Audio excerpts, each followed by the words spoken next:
आप सभी को राधे राधे और आप सभी का बहुत बहुत स्वागत है मेरी YouTube चैनल ज्ञान धारा में। आज हम जानेंगे भगवान श्री सत्यनारायण की व्रत कथा के बारे में। तो आइए जानते हैं। बोलिए श्री सत्यनारायण देव की जय। श्री सत्यनारायण व्रत कथा पहला अध्याय। एक समय नैमिषारण्य तीर्थ में सौनकादि 88,000 ऋषियों ने श्री सूत जी से पूछा, हे प्रभु, इस कलयुग में वेद विद्या रहित मनुष्यों को प्रभु भक्ति किस प्रकार मिलेगी तथा उनका उद्धार कैसे होगा। इसलिए हे मुनि, कोई ऐसा तप कहिए जिससे थोड़े समय में पुण्य प्राप्त होवे तथा मनवांछित फल मिले। वह कथा सुनने की हमारी इच्छा है। सर्वशास्त्र ज्ञाता श्री सूत जी बोले, हे वैष्णवों, मैं पूज्य, आप सबने प्राणियों के हित की बात पूछी है। अब मैं उस श्रेष्ठ व्रत को आप लोगों से कहूँगा जिस व्रत को नारद जी ने भगवान लक्ष्मी नारायण से पूछा था और लक्ष्मीपति ने मुनि श्रेष्ठ नारद जी से कहा था। सो ध्यान से सुनो। एक समय योगी राज नारद जी दूसरों के हित की इच्छा से अनेक लोकों में घूमते हुए मृत्यु लोक में आ पहुँचे। यहाँ अनेक योनि में जन्मे हुए प्रायः सभी मनुष्य को अपने कर्मों के द्वारा अनेकों दुखों से पीड़ित देखकर सोचा, किस यत्न के करने से निश्चय ही प्राणियों के दुख का नाश हो सकेगा। ऐसा मन में सोचकर विष्णु लोक को गए। वहाँ श्वेत वर्ण और 4 भुजाओं वाले देवों के ईश नारायण को देखकर, जिनके हाथों में शंख, चक्र, गदा और पद्म थे तथा वरमाला पहने हुए थे, स्तुति करने लगे। हे भगवान, आप अत्यंत शक्ति से संपन्न हैं। मन तथा वाणी भी आपको नहीं जानती। आपका आदि मध्य अंत नहीं है। निर्गुण स्वरूप सृष्टि के आदि भूति व भक्तों के दुखों को नष्ट करने वाले हो। आपको नमस्कार है। नारद जी से इस प्रकार की स्तुति सुनकर विष्णु भगवान बोले, हे मुनि श्रेष्ठ, आपके मन में क्या है? आपका किस काम के लिए आगमन हुआ है? निसंकोच कहो। तब नारद मुनि बोले, मृत्यु लोक में सब मनुष्य जो अनेक योनियों में पैदा हुए हैं, अपने अपने कर्मों के द्वारा अनेक प्रकार के दुखों से दुखी हो रहे हैं। हे नाथ, मुझ पर दया रखते हो तो बतलाइए कि उन मनुष्यों के सब दुख थोड़े से ही प्रयत्न से कैसे दूर हो सकते हैं। श्री भगवान जी बोले, हे नारद, मनुष्यों की भलाई के लिए तुमने बहुत अच्छी बात पूछी है। जिस काम के करने से मनुष्य मोह से छूट जाता है वह मैं कहता हूँ। सुनो, बहुत पुण्य देने वाला स्वर्ग तथा मृत्यु लोक दोनों में दुर्लभ एक उत्तम व्रत है। आज मैं प्रेमवश होकर तुमसे कहता हूँ। सत्यनारायण का यह व्रत अच्छी तरह विधि पूर्वक करके मनुष्य आयु पर्यंत यहाँ सुख भोग कर मरने पर मोक्ष को प्राप्त होता है। श्री भगवान के वचन सुनकर नारद मुनि बोले कि उस व्रत का फल क्या है, क्या विधान है और किसने यह व्रत किया है और किस दिन यह व्रत करना चाहिए, विस्तार से कहिए। भगवान जी बोले, दुख शोक आदि को दूर करने वाला, धन धान्य को बढ़ाने वाला, सौभाग्य तथा संतान को देने वाला, यह व्रत सब स्थानों पर विजय करने वाला है। भक्ति संतान को देने वाला ये व्रत सब स्थानों पर विजय करने वाला है। भक्ति और श्रद्धा के साथ किसी भी दिन मनुष्य श्री सत्यनारायण जी की प्रातःकाल के समय ब्राह्मणों और बंधुओं के साथ धर्मपरायण होकर पूजा करें। भक्ति भाव से नैवेद्य, केले का फल, घी, दूध और गेहूं का चूर्ण सवाया लें। गेहूं के अभाव में साठी का चूर्ण, शक्कर तथा गुड़ लें और सब भक्षण योग्य पदार्थ जमा करा के भगवान को अर्पण कर दें तथा बंधुओं सहित ब्राह्मणों को भोजन कराएं। पश्चात स्वयं भोजन करें। नृत्य गीत आदि का आचरण कर भगवान श्री सत्यनारायण का स्मरण करते हुए समय व्यतीत करें। इस तरह व्रत करने पर मनुष्य की इच्छा निश्चय पूरी होती है। विशेषकर कलिकाल में भूमि पर यही मोक्ष का सरल उपाय है। बोलो श्री सत्यनारायण देव की जय। दूसरा अध्याय। सूत जी बोले, हे ऋषियों, जिसने पहले समय में इस व्रत को किया है उसका इतिहास कहता हूँ, ध्यान से सुनो। सुंदर काशीपुरी नगरी में एक अत्यंत निर्धन ब्राह्मण रहता था। वह भूख और प्यास से बेचैन हुआ नित्य पृथ्वी पर घूमता था। ब्राह्मणों से प्रेम करने वाले भगवान ने ब्राह्मण को दुखी देखकर बूढ़े ब्राह्मण का रूप धर उसके पास जा आदर के साथ पूछा, हे विप्र, नित्य दुखी हुआ पृथ्वी पर क्यों घूमता है? हे श्रेष्ठ ब्राह्मण, यह सब मुझसे कहो, मैं सुनना चाहता हूँ। ब्राह्मण बोला, मैं निर्धन ब्राह्मण हूँ, भिक्षा के लिए पृथ्वी पर फिरता हूँ। हे भगवान, यदि आप इसका उपाय जानते हो तो कृपा कर मुझसे कहो। वृद्ध ब्राह्मण बोला कि सत्यनारायण भगवान मनवांछित फल देने वाले हैं, इसलिए हे ब्राह्मण, तो उनका पूजन कर, जिसके करने से मनुष्य सब दुखों से मुक्त होता है। ब्राह्मण को व्रत का सारा विधान बतलाकर बूढ़े ब्राह्मण का रूप धारण करने वाले सत्यनारायण भगवान अंतर्ध्यान हो गए। जिस व्रत को वृद्ध ब्राह्मण ने बतलाया है, मैं उसको अवश्य करूँगा। वह निश्चय करने पर उसे रात में नींद भी नहीं आई। वह सवेरे उठ सत्यनारायण भगवान के व्रत का निश्चय कर भिक्षा के लिए चला। उसको भिक्षा में बहुत सा धन मिला, जिससे बंधु बांधवों के साथ उसने भगवान श्री सत्यनारायण का व्रत किया। इसके करने से वह ब्राह्मण सब दुखों से छूटकर अनेक प्रकार की संपत्तियों से युक्त हुआ। उस समय से वह ब्राह्मण हर मास व्रत करने लगा। इस तरह सत्यनारायण भगवान के व्रत को जो करेगा वह मनुष्य सब दुखों से छूट जाएगा। इस तरह नारद जी से नारायण का कहा हुआ यह व्रत मैंने तुमसे कहा। हे विप्रो, मैं अब और क्या कहूँ? ऋषि बोले, हे मुनीश्वर, संसार में इस ब्राह्मण से सुनकर किस किस ने इस व्रत को किया, हम यह सब सुनना चाहते हैं। इसके लिए हमारे मन में श्रद्धा है। सूत जी बोले, हे मुनियों, जिसने इस व्रत को किया है वह सब सुनो। एक समय एक ब्राह्मण धन और ऐश्वर्य के अनुसार बंधु बांधवों के साथ व्रत करने को तैयार हुआ। उसी समय एक लकड़ी बेचने वाला बूढ़ा आदमी आया और बाहर लकड़ियों को रखकर ब्राह्मण के मकान में गया। प्यास से दुखी लकड़हारा उनको व्रत करके देखकर ब्राह्मण को नमस्कार कर कहने लगा कि यह आप क्या कर रहे हैं और इसके करने से क्या फल मिलता है, कृपा करके मुझसे कहो। ब्राह्मण ने कहा, सब मनोकामनाओं को पूरा करने वाला यह भगवान सत्यनारायण का व्रत है। इसकी कृपा से मेरे यहाँ धन धान्य आदि की वृद्धि हुई है। ब्राह्मण से इस व्रत के बारे में जानकर लकड़हारा बहुत प्रसन्न हुआ। चरणामृत ले और प्रसाद खाने के बाद अपने घर को गया। लकड़हारे ने अपने मन में इस प्रकार संकल्प किया कि आज गांव में लकड़ी बेचने से जो धन मिलेगा उसी से भगवान सत्यनारायण देव का उत्तम व्रत करूंगा।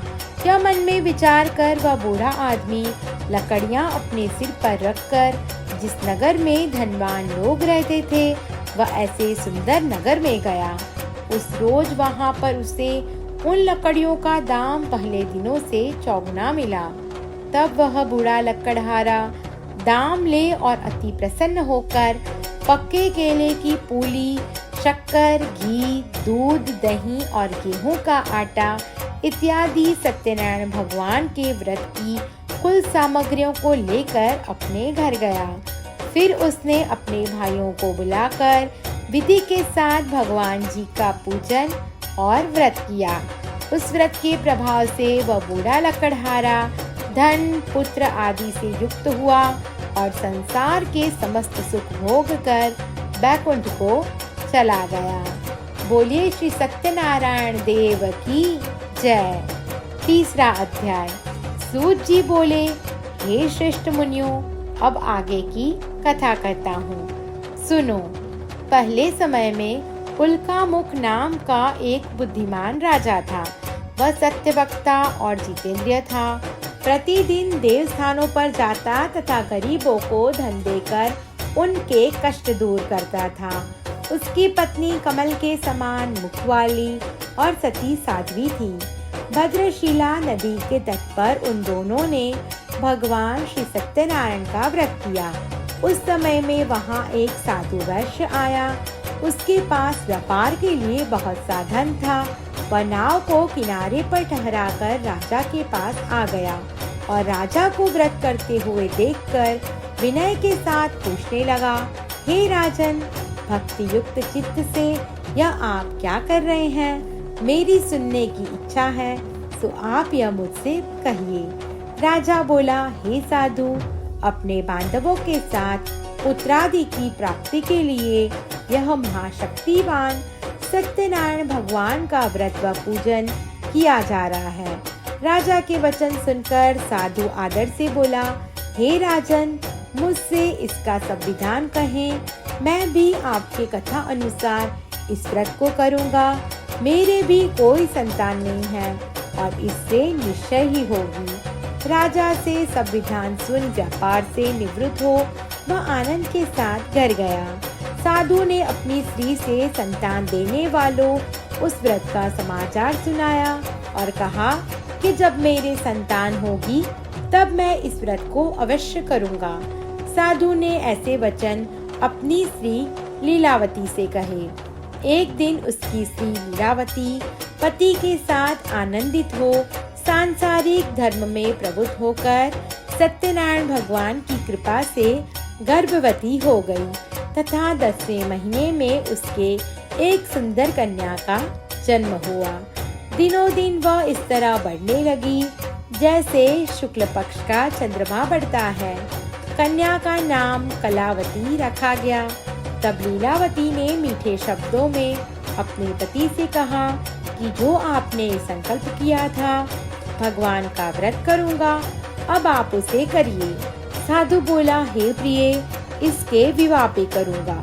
इस प्रकार अपनी पत्नी को आश्वासन दे वह नगर को गया। कलावती पितृगृह में वृद्धि को प्राप्त हो गई।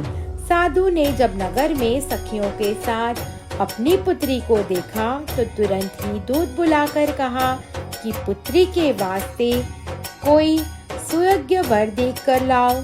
साधु की आज्ञा पाकर दूत कंचन नगर पहुंचा और वहां पर बड़ी खोज कर देखभाल कर लड़की के लिए सुयोग्य वणिक पुत्र को ले आया।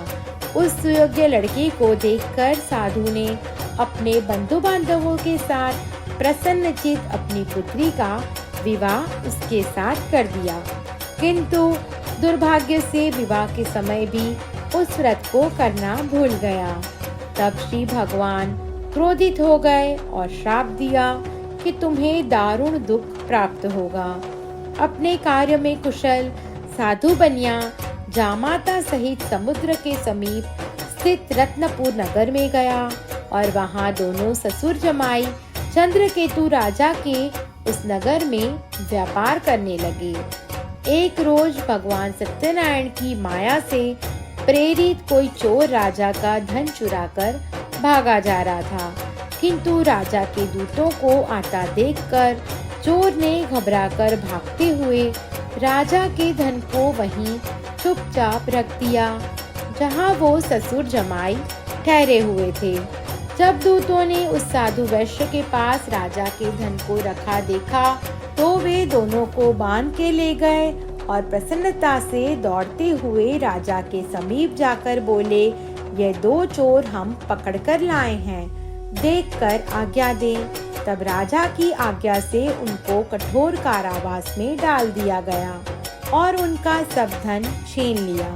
सत्यनारायण भगवान के श्राप द्वारा उनकी पत्नी भी घर पर दुखी हुई और घर पर जो धन रखा था चोर चुरा कर ले गए।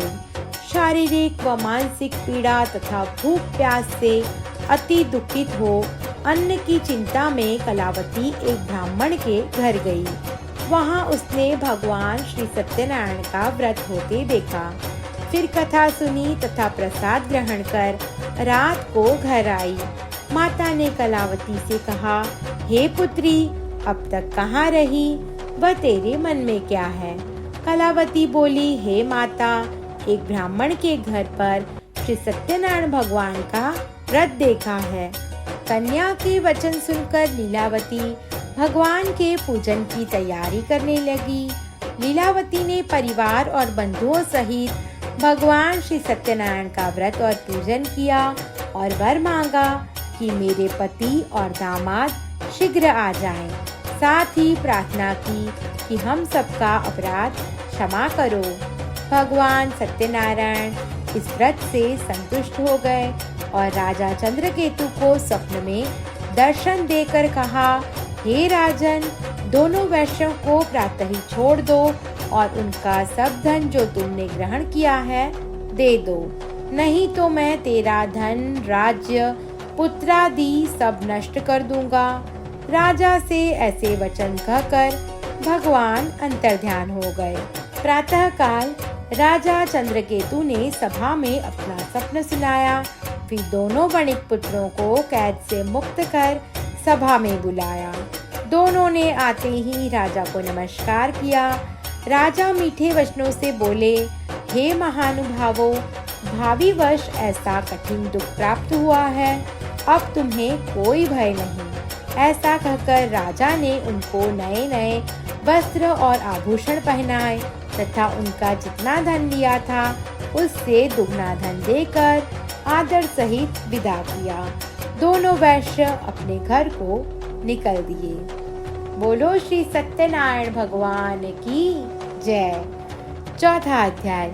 सूत जी बोले, वैश्य ने मंगलाचार करके यात्रा आरंभ की और अपने नगर को चला। उनके थोड़ी दूर निकलने पर दंडी वेशधारी भगवान श्री सत्यनारायण ने उनसे पूछा, हे साधु, तेरी नाव में क्या है? अभिमानी वणिक हंसता हुआ बोला, हे दंडी, आप क्यों पूछते हो? क्या धन लेने की इच्छा है? मेरी नाव में तो बेर और पत्ते भरे हैं। वैश्य का कठोर वचन सुनकर भगवान ने कहा, तुम्हारा वचन सत्य हो। दंडी ऐसा कहकर वहां से दूर चले गए और कुछ दूर जाकर समुद्र के किनारे बैठ गए। दंडी के जाने पर वैश्य ने नित्य क्रिया करने के बाद नाव को ऊंची उठी देखकर अचंभा किया और नाव में बेल पत्ते आदि देखकर मूर्छित हो जमीन पर गिर पड़ा। फिर मूर्छा खुलने पर अत्यंत शोक प्रकट करने लगा। तब उसका दामाद बोला कि आप शोक न करें, यह दंडी का श्राप है, अतः उनकी शरण में चलना चाहिए, तभी हमारी मनोकामना पूरी होगी। दामाद के वचन सुनकर साधु वणिक दंडी के पास पहुंचा और अत्यंत भक्ति भाव से नमस्कार करके बोला, हे भगवान, आपकी माया से मोहित ब्रह्मा आदि भी आपके रूप को नहीं जानते, तब मैं अज्ञानी कैसे जान सकता हूँ? आप प्रसन्न होइए, मैं सामर्थ्य के अनुसार आपकी पूजा करूँगा। मेरी रक्षा करो और पहले के समान नौका में धन भर दो।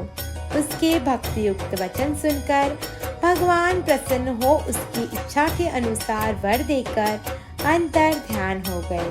तब उन्होंने नाव पर आकर देखा कि नाव धन से परिपूर्ण है। फिर वह भगवान सत्यनारायण का पूजन कर साथियों सहित अपने नगर को गए। जब अपने नगर के निकट पहुँचे तब दूत को घर भेजा। दूत ने साधु के घर जा उसकी स्त्री को नमस्कार किया और कहा कि साधु अपने दामाद सहित इस नगर के समीप आ गए हैं। ऐसा वचन सुनकर साधु की स्त्री ने बड़े हर्ष के साथ सत्यदेव का पूजन कर पुत्री से कहा, मैं अपने पति के दर्शन को जाती हूँ, तो कार्य पूर्ण कर शीघ्र आना। माता के ऐसे वचन सुनकर कलावती प्रसाद छोड़कर पति के पास गई। प्रसाद की अवज्ञा के कारण सत्यदेव ने रुष्ट हो उसके पति को नाव सहित पानी में डुबो दिया। कलावती अपने पति को न देखकर रोती हुई जमीन पर गिर गई। इस तरह नौका को डूबा हुआ तथा कन्या को रोता हुआ देख साधु दुखित हो बोला, हे प्रभु, मुझसे या मेरे परिवार से जो भी भूल हुई है उसे क्षमा कीजिए। उसके दीन वचन सुनकर सत्यदेव प्रसन्न हो गए और आकाशवाणी हुई, हे साधु, तेरी कन्या मेरा प्रसाद को छोड़कर आई है, इसलिए इसका पति अदृश्य हुआ है। यदि वह घर जाकर प्रसाद खाकर लौटे तो इसे पति अवश्य मिलेगा। ऐसी आकाशवाणी सुनकर कलावती ने घर पहुंचकर प्रसाद खाया, फिर आकर पति के दर्शन किए। तत्पश्चात साधु ने बंधु बांधवों सहित सत्यदेव का विधि पूर्वक पूजन किया। उस दिन से वह प्रत्येक पूर्णिमा को भगवान सत्यनारायण का पूजन एवं कथा करने लगा। फिर इस लोक का सुख भोग कर अंत में स्वर्गलोक को गया। बोलो श्री सत्यनारायण देव की जय। 5वां अध्याय।